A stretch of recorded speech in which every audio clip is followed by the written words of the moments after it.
আপনারা দেখতে পাচ্ছেন এটা একটি 24 ইঞ্চি এলইডি টিভির মাদারবোর্ড। এই মাদারবোর্ডটির প্রবলেম হচ্ছে স্ট্যান্ড বাই প্রবলেম। এই প্রবলেমটি আপনারা দেখতে পাচ্ছেন রেড লাইট জ্বলে আছে কিন্তু সেটটি অন হচ্ছে না।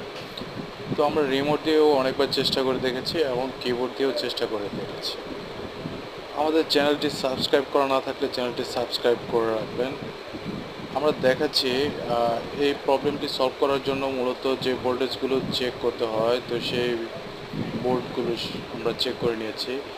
3.3 ভোল্ট ওকে আছে, আপনারা মিটারে দেখতে পাচ্ছেন, এবং কি 1.8 ভোল্টটাও ঠিক আছে। তো এর জন্য যেটা করতে হবে, আমরা অনেক চেষ্টা করে দেখেছি। এটা মূলত একটি এই যে আপনারা দেখতে পাচ্ছেন এই আইসিটা প্রবলেম। এই আইসিটা চেঞ্জ করতে হবে। আমরা মেমোরি আইসিটা এই যে দেখতে পাচ্ছেন, এই মেমোরি আইসিটাও চেঞ্জ করে দেখেছি। আমাদের চ্যানেলটি সাবস্ক্রাইব করবেন। ধন্যবাদ।